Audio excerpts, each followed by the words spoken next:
Are you ready? Because this story is unlike anything you've ever seen on YouTube. Set in the desolate streets of Portland, Oregon, a place where reality and nightmare blur into one. From the very first second, it will make your skin crawl. Subscribe now, hit that bell icon, and drop a comment saying I'm scared. If you dare, take a deep breath, because this story might just keep you awake tonight. It was night, exactly 3:47 a.m. In one of Portland, Oregon's forgotten neighborhoods.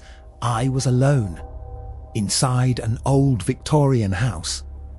Not a single sound, only the slow ticking of the antique clock in the corner of my bedroom, like it was counting down time itself. Outside, the wind whispered through the trees, brushing softly against the window frames. I couldn't sleep. That day, I'd argued with my boss and came home exhausted. 1,000 thoughts ran through my head, but above them all, that strange feeling, like someone was watching me. Just as I closed my eyes, trying to drift off, my phone buzzed. In that silence, the vibration echoed like a scream. My heart nearly stopped. Who would call at this hour? I reached for the phone on the nightstand. Its cold screen light burned my eyes. 2 words appeared, unknown number. My hand trembled as I tapped the screen. Hello? I whispered, my voice weak and cracking. Static. Then, footsteps crunching on snow. And our voice. Please, open the door. Thin, shaky, but familiar. Voice. It was James. Yes, James. Motown College, friend always joking. Always smiling. But that was impossible. James had died a year ago in a car accident by the Willamette River. I had carried his coffin myself, tears falling as I whispered, "This can't be real." So how could it be his voice? James, I breathed, my hands shaking. The phone nearly slipped from my grasp. No railer. Used static. Then again, this time more desperate. Open the door, please. It's cold outside. The sound, it no longer felt like it was coming from the phone. It was coming from inside the house. My eyes darted toward the darkness in the corner of the room. The door was locked, wasn't it? It had to be, but if it wasn't? The phone was still pressed against my ear. James's voice echoed in my mind. Open the door. That voice cut deep into my soul, sending chills crawling up my spine. My heart pounded so fast I thought it might burst. James was dead. I had seen his cold, lifeless body at the funeral, so how could that voice be his? I lowered the phone. The screen had gone black, but the static, it was still there, whispering in my ears. Something or someone was close. Suddenly, the doorbell rang. That sharp sound sliced through the night like a knife. Once. Then again. Faster. 3 times now. Like someone growing impatient, begging to be let in. My breath caught in my throat. Who could it be? It wasn't even 4 in the morning. No one had come to this house since James's funeral. This old place. No one ever visited here. And yet, my feet began to move on their own. Trembling, I stepped toward the door. My footsteps were silent on the rug. But inside my head my thoughts screamed. Don't open it. That voice inside me shouted. But curiosity, that cursed curiosity pulled me closer. I leaned toward the peephole. The cold metal brushed against my face. My hand shaking on the door handle. I pressed my eye to the hole. And there he was. A figure standing perfectly still, wearing a black suit. Said suit. Oh God, James's funeral suit. The same one he joked about. This suit makes me look like a millionaire. But no, now Hingador. That suit was buried with him. His face, it was hidden in shadow, even under the dim hallway light. It was as if darkness itself had swallowed his features. No eyes, no mouth, just emptiness.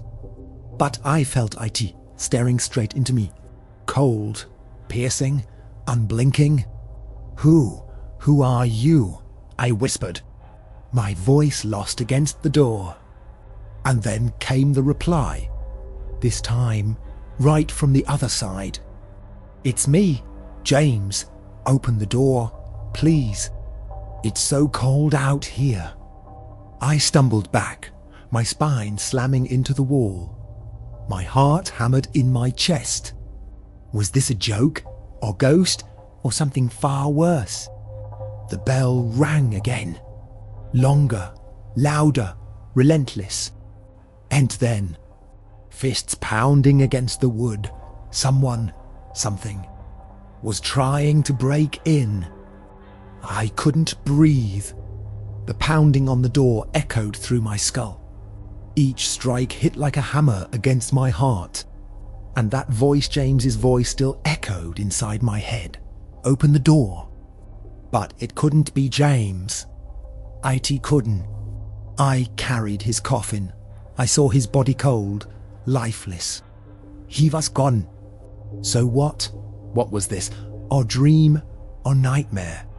No, the phone was still on the floor, its screen cracked. And the sound real. This was real. My hand moved on its own toward the door handle. Fingers trembling, frozen in place. I shouldn't open it. Every thought in my head screamed that. But what if James, what if there'd been a mistake and he'd somehow survived that crash?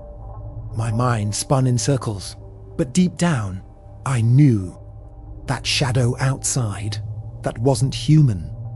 I could feel it. Then a new sound, a faint slow, rhythmic. Not from the door, from somewhere inside the house. The kitchen. As if someone or something was walking in there. But that was impossible. I hadn't opened the door. The windows were locked. Everything was sealed. My heart slammed in my chest as my eyes drifted toward the dark hallway. A faint light flickered from the kitchen. And in that glow, a shadow moved. Tall, thin, human, but not quite. James, I whispered, my voice shaking. No answer. Just that slow, steady creak.